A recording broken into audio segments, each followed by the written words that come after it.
Buen día.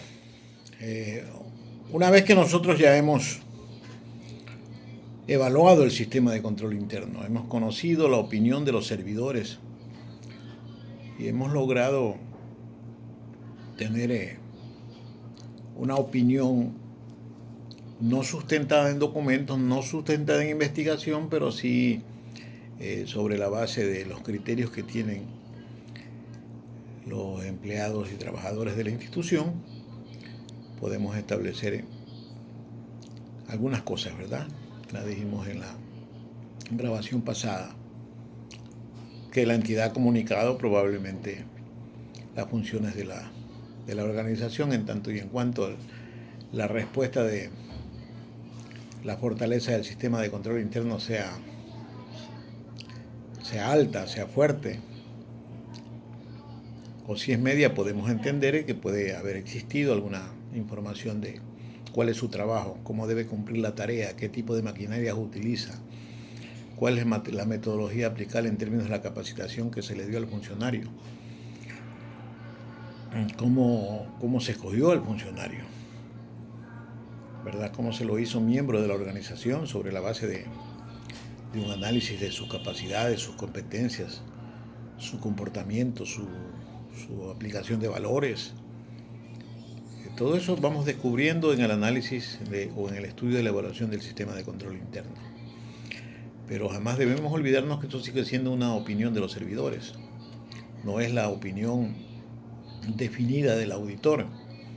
Sin embargo, esa evaluación nos permitió tener un conocimiento bastante profundo del pensamiento de ellos,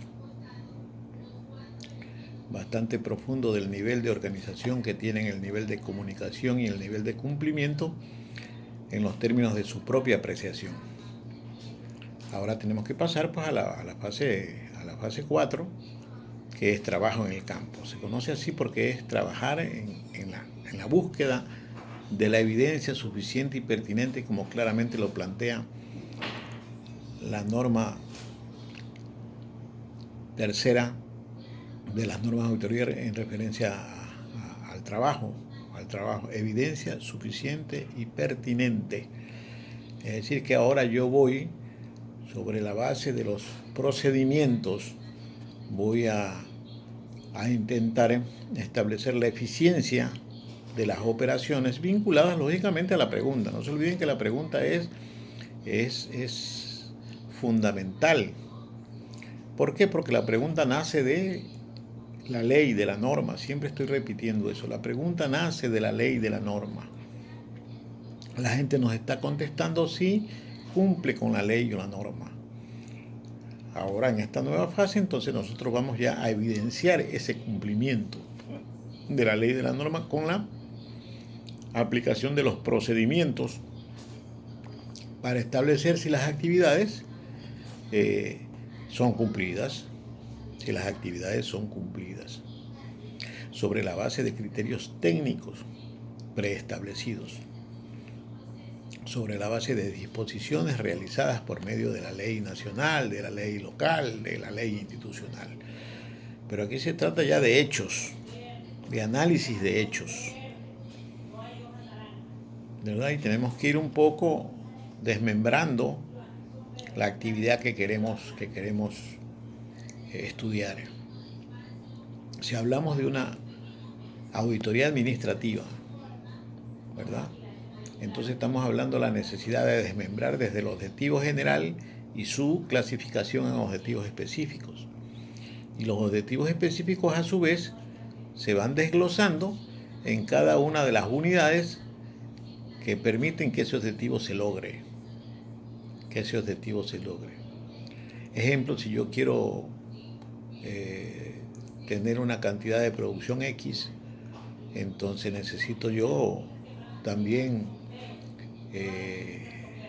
insumos en esa misma proporción, maquinarias en esa misma capacidad en relación a la proporción de producción, una metodología que fluya y que haya sido del personal capacitado en el manejo, en el uso, en la aplicación de esa metodología. Un medio ambiente que permita generar empatía y sinergia entre los miembros, que genere un trabajo en equipo que me permita siempre producir con eficiencia y no se convierte en un obstáculo del proceso, ¿verdad? Y un personal capacitado. Eso es lo que voy ahora a intentar probar por medio de la generación de bienes y servicios. Habíamos dicho que bienes y servicios pues lo crean toda la organización, ¿verdad? La parte administrativa, lo que tiene que ver con el proceso administrativo, la parte financiera, lo que tiene que ver con el proceso contable, y la parte operacional, lo que tiene que ver con la producción del bien propiamente dicho. Entonces voy a generar un papel de trabajo que ya estudiamos. Papel de trabajo que ya estudiamos, no hay que olvidarse, el papel de trabajo es la demostración fehaciente del trabajo del auditor. El papel de trabajo es propiedad del auditor. Es el único caso en donde el fruto, que son los papeles de trabajo, no son propiedad de la entidad, sino de el equipo de auditoría, porque ese es su sustento de su opinión.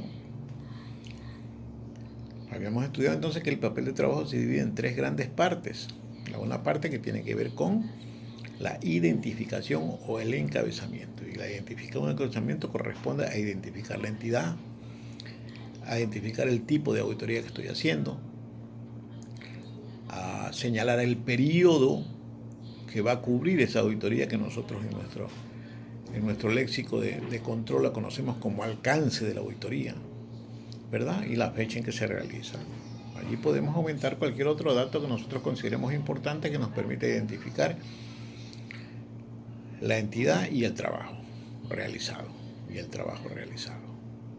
Luego viene el cuerpo, que el cuerpo tiene que ver con la actividad propiamente dicha. La actividad propiamente dicha, ¿verdad? Si yo estoy en una producción en una empresa que está produciendo, qué sé yo, tornillos, entonces yo debo verificar qué insumos se compraron para los tornillos, qué tipo de material bruto se compró para elaborar el tornillo, y ese material bruto si cumple o no cumple con las especificaciones realizadas por el Departamento de Operaciones y aprobada por el Departamento Administrativo. Miren que hay dos sectores, quienes trabajan con el bien y quienes lo autorizan. Entonces esos requisitos ya están definidos por la entidad. Yo lo que hago es comparar las compras para ver si se tomó en cuenta la calidad y el precio, que es importante, la calidad y el precio, porque eso está completamente relacionado, pero yo lo voy a poner en un documento, ¿verdad? Pero yo para comprar insumos, ¿qué necesito? Necesito dinero, entonces necesito establecer cómo está mi liquidez, cómo está mi capacidad de crédito en el mercado, cómo está mi flujo de caja para cumplir con esos créditos o con la demanda de mis proveedores. Entonces vean cómo voy involucrando un proceso de control administrativo y a su vez un proceso de control financiero. Entonces cuando hablamos de una auditoría financiera estamos hablando del control de las cuentas y miren cómo desembocamos, pese a que estamos estudiando el cumplimiento de un objetivo específico, desembocamos en la cuenta caja, en las cuentas por cobrar, en las cuentas mercaderías o materiales de producción, porque yo para comprar algo tengo que saber dónde lo voy a ubicar, en qué condiciones debe tener ese almacenamiento, cómo funciona la entrega de los productos, qué condiciones tiene esa entrega y en qué tiempo lo voy a utilizar. Es decir, que yo debo manejar máximos y mínimos en términos de stock para poder funcionar y no tener ni poco materia prima ni demasiada, porque si tengo demasiada yo voy a tener ahí invertido posiblemente mi capital de trabajo. Yo tengo que hacer un análisis de eso. Para hacer el flujo de caja tengo que hacer un análisis de cómo se dan las recaudaciones, cuánto vendo en efectivo, cuánto vendo a crédito, qué plazos concedo. Entonces, eso es el cuerpo. El cuerpo. Conciliar los ingresos con los depósitos. Conciliar la cuenta bancos en referencia a la actividad de ingresos y egresos de dinero. Conciliar la cuenta de mercaderías entre el saldo contable y el saldo físico. Ese es el cuerpo, ese es lo que nosotros hemos estudiado en contabilidad, lo que nosotros hemos estudiado en administración. Es acá la aplicación y la demostración en términos numéricos en un papel de trabajo que conforman cuerpo del papel de trabajo. Mientras el papel de trabajo estudie los términos mínimos de una acción, es decir, un auxiliar contable, por decir algo, o una tarea básica, entonces yo estoy hablando de un papel de trabajo conocido como analítica, es decir, analizo todo el proceso, la compra del material, su consistencia, sus medidas, su peso, su precio, su calidad, etcétera, etcétera. Esa es una analítica de un proceso productivo. Lo pasamos a la parte financiera, entonces si yo analizo una cuenta, esa cuenta tiene que ser referencial con la entidad, ¿verdad? Pero una entidad puede tener 2, 3 cuentas bancarias, 4 cuentas bancarias.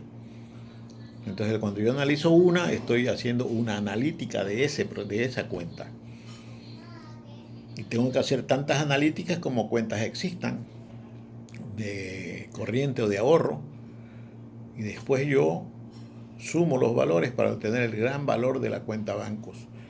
Pero también ese gran valor de la cuenta bancos también voy a representar los ajustes de cada una cuenta, y a esa unidad de todas esas cuentas se conoce con el nombre de sumaria. ¿Por qué? Porque suma todas las analíticas y me va a demostrar la eficiencia o la debilidad o desviación que tenga esa cuenta, esa operación, esa tarea o ese proceso.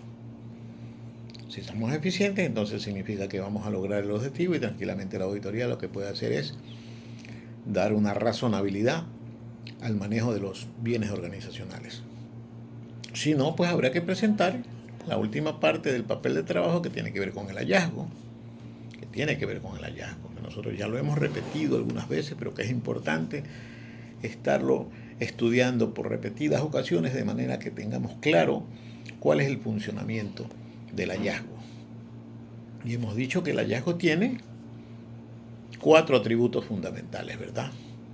La condición, que es el sinónimo de narrar de cómo se están realizando las actividades en la empresa.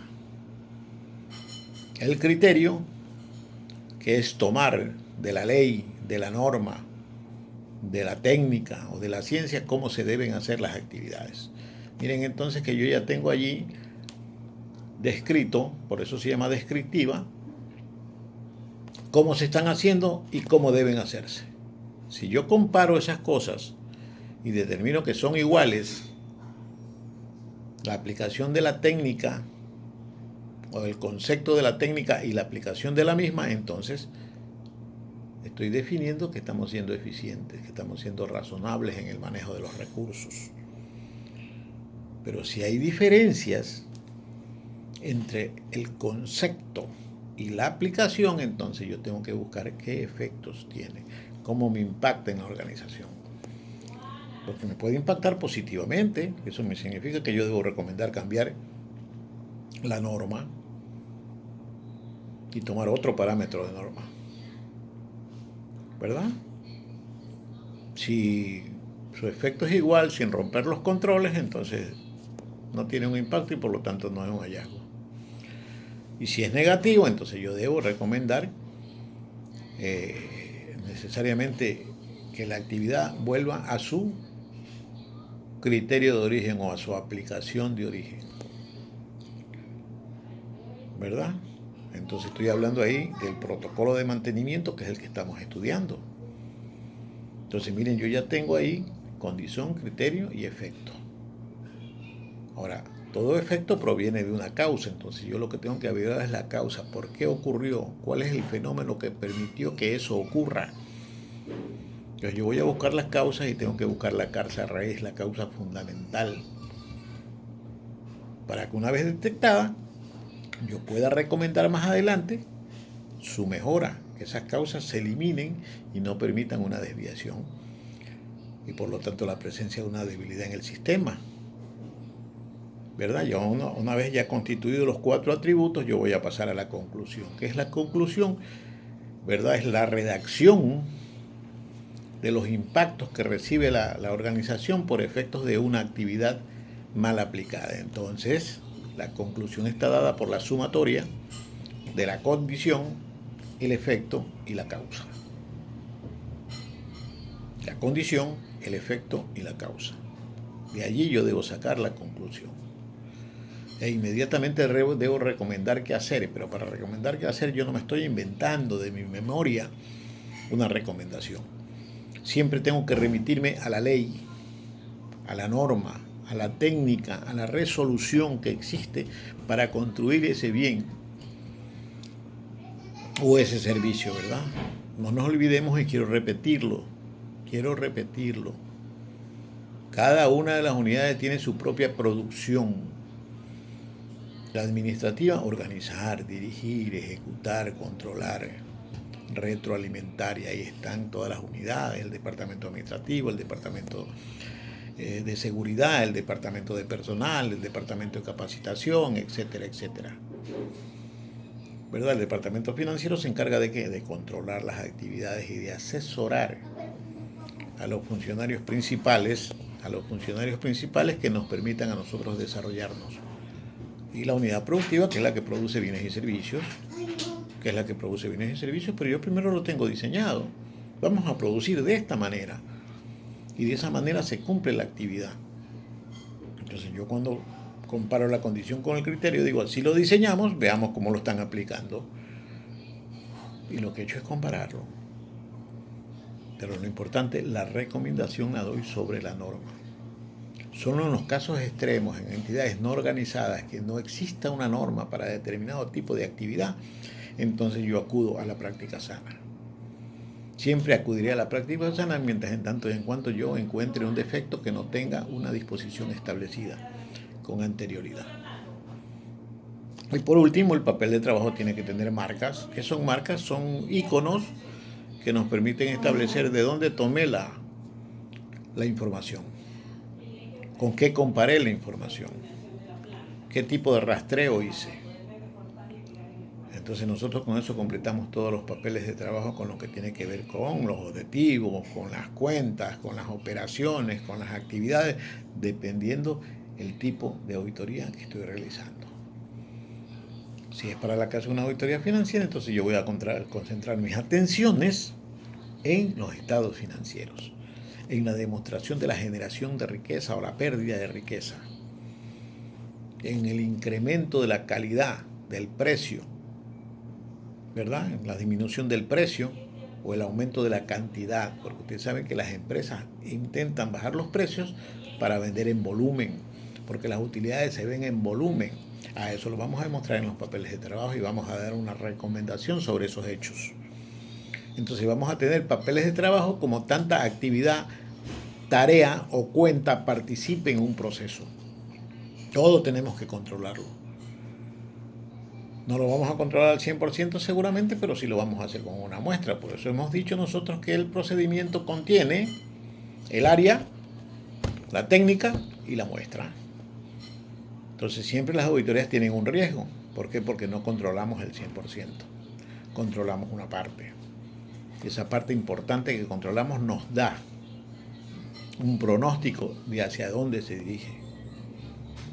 ¿Verdad? Nos permite inferenciar, conocer el camino que está tomando, y si ese camino es razonable, entonces nosotros lo damos como bueno. Si ese camino no es razonable y tiene afectaciones a los recursos institucionales, entonces tenemos que buscar qué tanto nos afecta, cómo nos afecta en términos económicos, en términos ambientales o en términos sociales. Y demostrar en el papel de trabajo cuáles son las causas que permiten que eso ocurra. A nosotros nos interesa saber por qué somos eficientes, como también nos interesa saber por qué somos ineficientes, o, en otras palabras, no somos eficientes. Siempre en auditoría intentamos hablar en positivo. Miren que no uso la palabra deficiente porque es una palabra que impacta, golpea al personal, a los servidores, a los inversionistas. Entonces siempre buscamos la eficiencia, y siempre cuando nos referimos a la eficiencia o no eficiencia. Eso es importante también que en los papeles de trabajo esté señalado. Entonces esos papeles de trabajo van a ser el sustento de el borrador del informe. Porque yo voy a iniciar con un borrador primero para poder establecer con claridad lo que está pasando allí. porque cuando yo doy mi opinión tengo que tener, ¿qué cosa? Lo que dice la norma, evidencia suficiente y pertinente de manera que nadie me pueda refutar lo que yo estoy planteando, porque yo estoy analizando el trabajo de los servidores. Con el trabajo de ellos yo les estoy demostrando si es eficiente o no. Cuando alguien diga, no, nosotros practicamos esto así, asado y traspasado, entonces tenemos que pensar, en que vamos a ir señalando en la actividad propiamente dicha, no en otra cosa. ¿Verdad? Eso es importante para nosotros.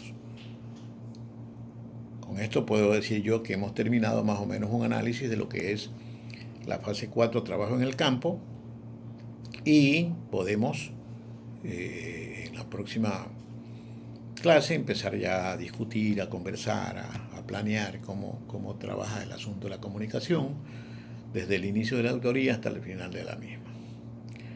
Que pasen bien, amigos.